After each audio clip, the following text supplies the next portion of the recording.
பிரியமானவர்களே, உங்கள் அனைவருக்கும் இயேசுவின் நாமத்தில் வாழ்த்துக்களும் இறை ஆசீரும். இன்று ஆகஸ்ட் மாதம் 31ஆம் தேதி 2025 பொது காலத்தின் 22ஆம் ஞாயிறு. இன்றைய நற்செய்தி பகுதியானது லூக்கா நற்செய்தி 14ஆம் அதிகாரம் 1 முதல் 14 முடிய உள்ள இறை வார்த்தைகள். இன்றைய நற்செய்தியில் இயேசு இரு முக்கியமான கருத்துக்களை நம் முன் வைக்கிறார்.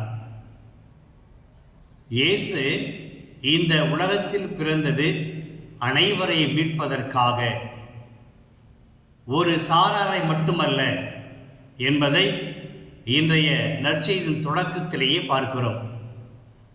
ஓய்வு நாளில் இயேசு பரிசேயர் ஒருவரின் வீட்டிற்கு உணவருந்து செல்கிறார். நமக்கு தெரியும், பரிசேயரையும் சதுசேயரையும் மறைநூல் அறிஞர்களையும் பல்வேறு நிலைகளில் இயேசு வன்மையாக கண்டித்தார்.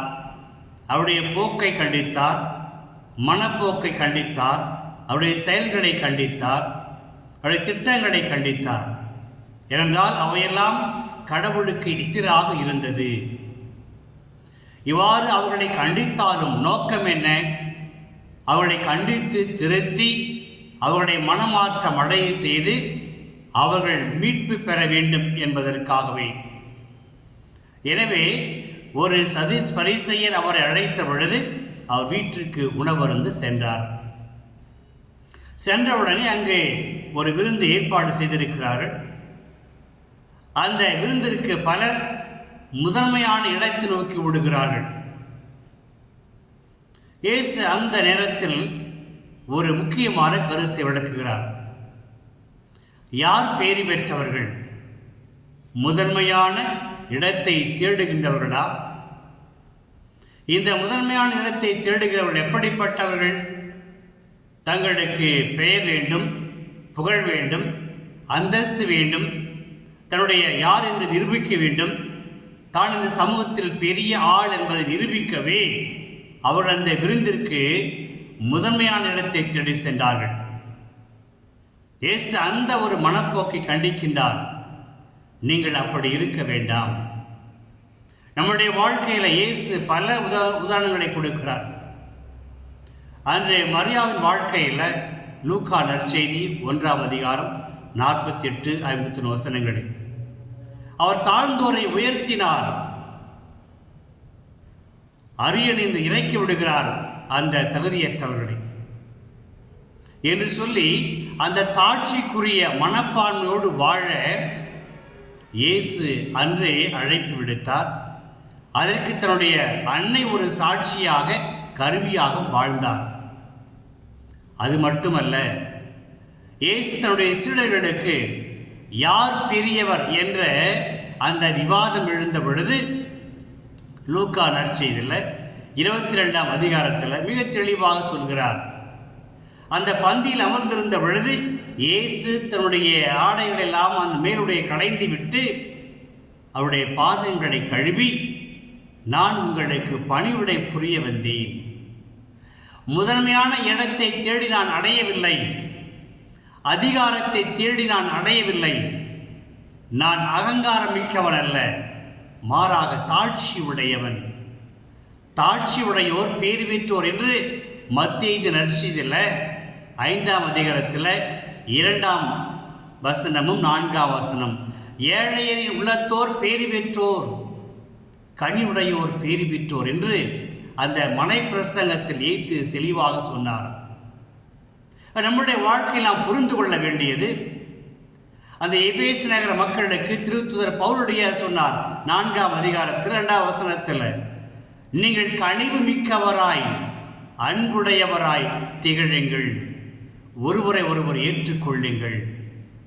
அப்ப மகதலாமர் நம்முடைய அன்னை மரியா வாழ்வில், தூய பவுலுடையாரின் வாழ்வில், இயேசுவின் வாழ்வில் போதித்து எல்லாம் வாழ்ந்து காட்டியது எல்லாம் அதிகாரத்தை நோக்கி ஓடாதீர்கள், அகங்காரம் மிக்கவர்களாக இருக்காதீர்கள். மாறாக தாழ்ச்சி உள்ள மனப்பான்மையோடு ஒருவரை ஏற்றுக்கொண்டு ஒருவர் மற்றவரை மதித்து மற்றவருக்கு மதிப்பளித்து உங்களை விட மற்றவர்கள் பெரியவர்கள் என கருதி வாழுங்கள். அந்த விருந்தில் அந்த முண்டியெடுத்தோரை பார்த்து, நீங்கள் இந்த முதன்மையானத்தை தேடிக்கொள்ள வேண்டாம், ஏனென்றால் உங்களை விட பெரியவர் ஒரு வந்தால் நீங்கள் கடைசி இடத்திற்கு தள்ளப்படுவீர்கள். என முதலில் சேரும் பொழுதே போகும் பொழுதே அந்த கடைசியான இடத்தை தேடுங்கள். அந்த விருந்து வைக்கின்றவர் வீட்டு உரிமையாளர் வந்து உங்களை பார்க்கிற பொழுது, நண்பா எழுந்து வா, உனக்கான இடம் இங்கே இருக்கிறது என்று சொல்லி உன்னை மேன்மைப்படுத்துவார் என்று விளக்குகிறார். ஆகவே பேறு பெற்றோர் யார்? கனிவுடையோரே, இரக்கமுடையோரே, தாழ்ச்சி உடையோரே. தாழ்ச்சியே வாழ்வில் மாட்சியாகும். ஒருவருடைய தாழ்ச்சியே அவரை மேன்மைக்கு உயர்த்தும், அவருடைய வாழ்வை மேன்மைப்படுத்தும். அதற்கு மாறாக அகங்காரம், ஆணவம், அதிகார திமிர் இருக்கின்றவர்கள் அழிந்து போவார்கள்.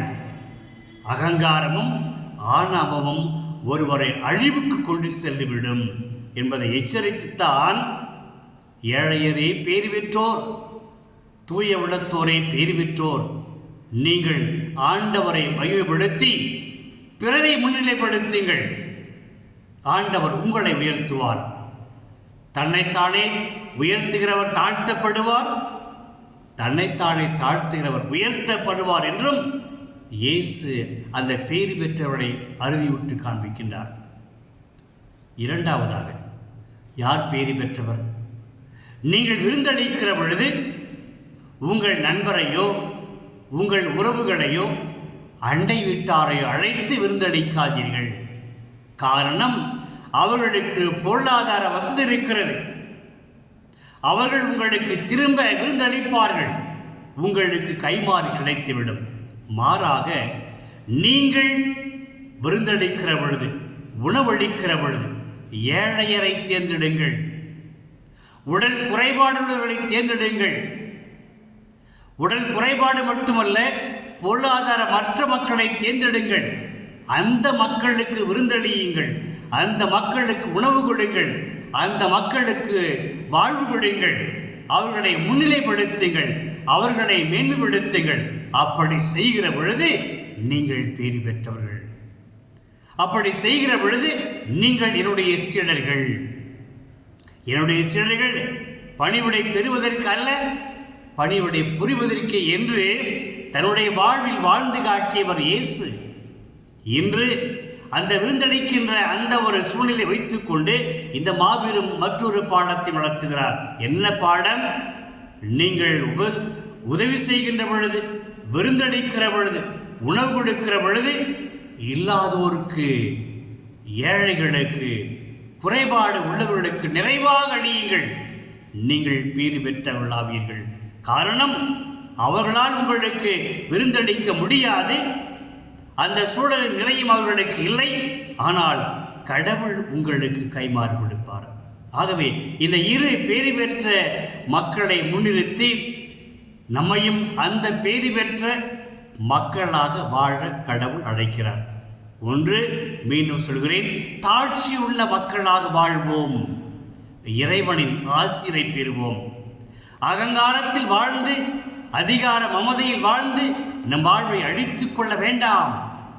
கடவுளின் கரங்களை தாழ்ச்சியோடு பற்றுவோம், நம்பிக்கையோடு பற்றுவோம்.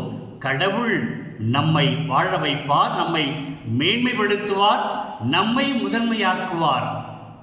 அதுபோல இரண்டாவது, நாம் செய்கின்ற அனைத்து உதவிகளையும் யாரெல்லாம் நமக்கு திருப்பி செலுத்த முடியாதோ அவர்களுக்கு செய்வோம். நாமும் இறைவன் பார்வையில் பேறு பெற்றவர்களாகவும். செபிப்போமா? இரக்கம் மிகுந்த தந்தையை உம்மை வாழ்த்துகிறோம், போற்றுகிறோம், ஆராதிக்கிறோம். இறை நாளில் நீர் எங்களுக்கு கற்பிக்கின்ற பாடங்கள், நீர் உலகத்திற்கு வந்தது அனைவரையும் மீட்பதற்காகவே, யாரையும் பிரித்து பார்ப்பதற்கல்ல, யாரையும் ஒதுக்குவதற்கல்ல. எங்கள் வாழ்விலும் நாங்கள் அனைவரையும் சகோதர மனப்பான்மையோடு பற்றி கொள்ளவும் வழிகாட்டும் வாழவும் எங்களுக்கு மனதை தாரும். நீர் கூறுவது போல நாங்கள் தாழ்ச்சியோடும் இல்லாதவருக்கு உதவி செய்தும் பேறு பெற்ற மக்களாக, ஆசி பெற்ற மக்களாக, உம்மால் உயர்த்தப்படுகிற, உம்மால் மேன்மைப்படுத்தப்படுகிற, முதன்மைப்படுத்தப்படுகிற மக்களாக, உடைய அன்பு சிலர்களாக வாழ எங்களுக்கு வரம் தாரும். இவற்றை உம்மகன் உயிர் வாழும் இயேசு கிறிஸ்துவின் வழியாகவே ஜெபிக்கிறோம் தந்தையே. ஆமேன், ஆமேன். இறைவார்த்தை விதையாக